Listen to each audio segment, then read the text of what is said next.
আপনি যেহেতু মৎস্য প্রাণী সম্পদ উপদেষ্টাতে আছেন, তা আমি যেটা বলবো যে আমাদের দেশের জেলেরা বছরের প্রায় অর্ধেকটা সময়ই কোনো কাজ থাকে না। ওই সময়টাতে মহাজনদের একটা প্রভাব তো আছেই। তো ওই মহাজনের প্রভাব কমাতে যে মৎস্যজীবীদের ক্ষেত্রে, আপনাদের জেলেদের ক্ষেত্রে বিশেষ করে আপনাদের কোনো পদক্ষেপ কি নিয়েছেন এই সময়? আমি যেটা ইয়ে করে খুব কষ্ট পেয়েছি আর কি, যেটা হলো দাদন প্রথাটা।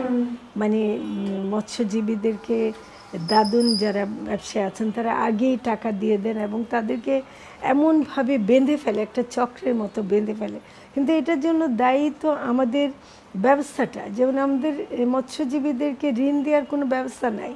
যেমন কৃষির ঋণ দেওয়া, কৃষকদের ঋণ দেওয়ার জন্য আপনার কৃষি ব্যাংক আছে, কিন্তু মৎস্য প্রাণী সম্পদের যারা আছেন তারা এদের উপরে নির্ভর করতে হচ্ছে, নাহলে তারা মাছ ধরতে যেতে পারবেন না, জাল কিনতে পারবেন না। এটা যেহেতু আপনি মানে আপনি এখানে এসে বুঝতে পেরেছেন যে তাদের জন্য কোনো ঋণের কোনো ব্যবস্থা নেই, তো এখন কি কিছু করেছেন? ঋণ পেতে হলে 14% সুদে যেতে হচ্ছে, তো কাজে তারা এবং পাচ্ছেও না, তাদেরকে দেওয়া হচ্ছে না। এবং আমরা যেটা করেছি, আমরা প্রথমে প্রস্তাব দিয়েছি যে একটা বিশেষায়িত ব্যাংক করা হোক, সেটা মৎস্য প্রাণী সম্পদ উন্নয়ন ব্যাংক নামে আমরা করার প্রস্তাব দিয়েছিলাম। এটা বাংলাদেশ ব্যাংকের কাছে এখন আছে, কিন্তু তারা বললেন যে এটা করতে যেহেতু সময় লাগবে, আপনারা এজেন্ট ব্যাংকিংয়ের মাধ্যমে যান কিংবা কোনো ক্ষুদ্র ঋণ যারা দেয় সেরকম ব্যাংকিংয়ের মাধ্যমে যান। আমরা সেগুলো চেষ্টা করছি যেভাবে পারি। আমার এখন দরকার মৎস্যজীবী, কিছু অগ্রগতি আছে, কিন্তু মৎস্য প্রাণী সম্পদ ব্যাংকটা কতখানি এখন হবে এটা সরকারের একটা নীতি নির্ধারণী বিষয়, কিন্তু আমি ছাড়ছি না, আমি এটা পিছিয়ে লেগে।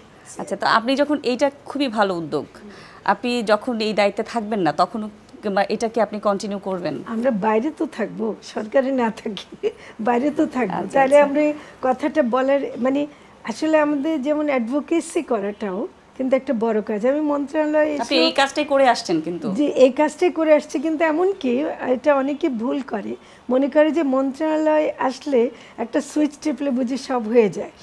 মন্ত্রণালয়েও কিন্তু অ্যাডভোকেসি করতে হয়, কারণ এটা একটা মন্ত্রণালয়ের মাধ্যমে হয় না।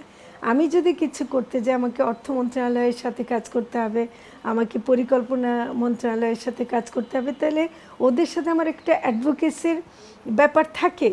তো কাজে অ্যাডভোকেসিটা বন্ধ হবে না, এটা কাজে ওটা আমি আমি আশা করছি যে যারা আসবেন পরে তারা বিষয়টাকে গুরুত্বের সাথে দেখবেন। অবশ্যই আমরা কিন্তু আপনাদের ছোটবেলার গল্প কিছুটা জানি। আমি ডক্টর জাহিদ হোসেনের কাছ থেকে আপনাদের ছোটবেলার গল্প শুনেছি, অনেক মজার মজার গল্প আছে, আপনার কাছ থেকে একটু জানতে চাই।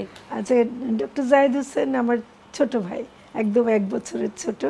তো এখন যেটা হয়েছে যে আমরা সে খুব গল্প শুনতে পছন্দ করতো, নিজে গল্প পড়তো না, কিন্তু সেই গল্প আমাকে গল্প পড়তে হবে এবং তাকে এটা শোনাতে হবে, এবং সেই গল্প শেষ না হলে সে যেখানেই যাক পিছে পিছে গিয়ে গল্পটা বলতে হবে, এরকম একটা ব্যাপার ছিল। তো আমরা অনেক ইয়ে করতাম, এবং বিশেষ করে পড়াশোনার ক্ষেত্রে সে আমাকে এত ফলো করতো যে আমি সায়েন্স যখন নিচ্ছে তখন সে সায়েন্স নিচ্ছে, আমি ঠিক করলাম আমি ডাক্তার হব, সে ঠিক করলো সে ইঞ্জিনিয়ার হবে, কিন্তু আমরা দুইজনে কেউই কোনোটা হলাম না, দুইজনেই অর্থনীতি পড়লাম।